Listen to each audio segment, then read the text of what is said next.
대주주가 주식에 대한 양도소득세를 회피하기 위해서 주식을 명의신탁하는 사례를 살펴보도록 하겠습니다. 대주주는 주식을 양도해서 소득이 생기면은 양도소득세를 과세하게 됩니다. 그러면 누가 대주주인지가 문제가 되는데요. 대주주를 판별하는 방법은 두 가지가 있습니다. 시가총액을 기준으로 하는 방법이 있고 지분율을 기준으로 하는 방법이 있습니다. 예를 들자면 시가총액 20억 이상을 갖고 있는 사람은 대주주다 라고 보거나 아니면은 지분율이 2% 이상이면 대주주로 본다, 이런 식으로 법이 규정을 해놓고 있습니다. 이 액수랑 비율은 굉장히 다양하게 규정되어 있습니다. 여기서는 20억 2%를 기준으로 살펴보겠습니다. 시가총액 기준으로 따질 때에는 특이한 점이 있는데요. 12월 31일 직전의 주식 가치를 따져봐 갖고 대주주인지 아닌지를 가려냅니다.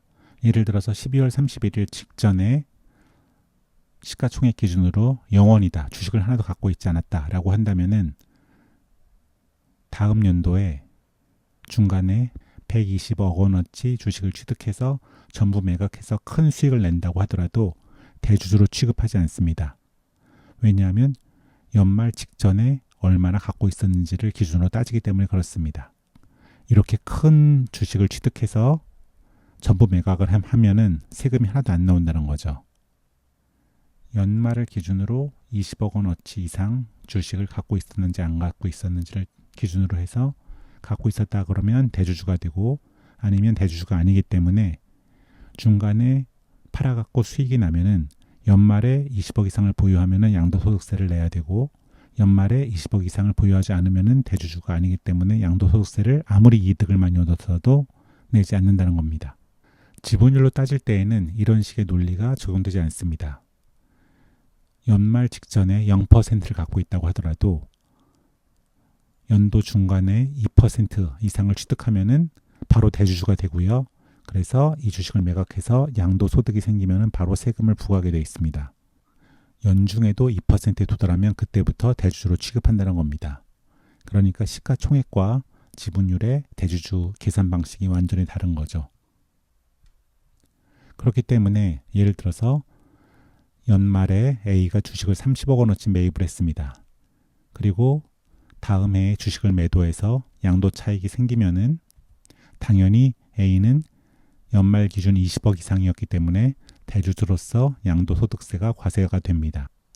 그런데 똑같은 사례에서 A가 주식 30억 원어치를 매입하면서 15억은 본인 명의로 했지만 15억은 B 명의로 매입을 했습니다. 명의신탁을 한 거죠.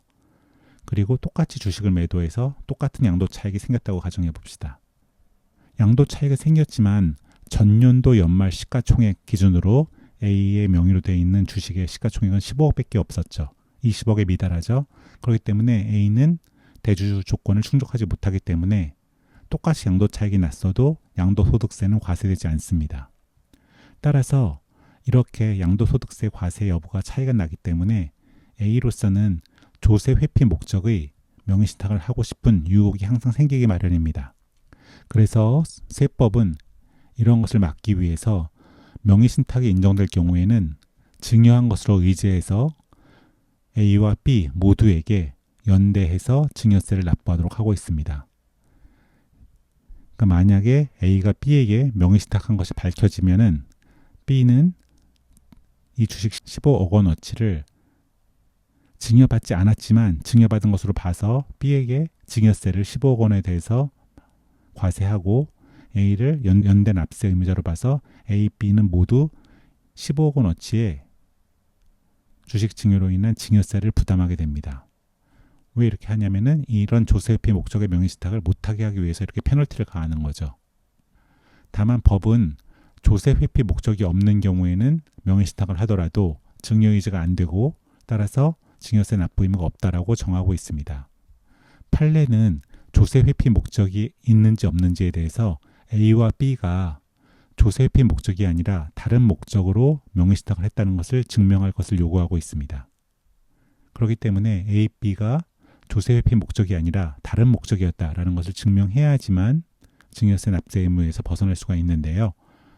이거를 증명하는 것은 그리 쉽지 않고 대체로 조세회피 목적으로 명의신탁을 하기 때문에 다른 목적을 증명해서 증여세의 납세 의무에서 벗어나는 일은 그리 많지 않은 것 같습니다.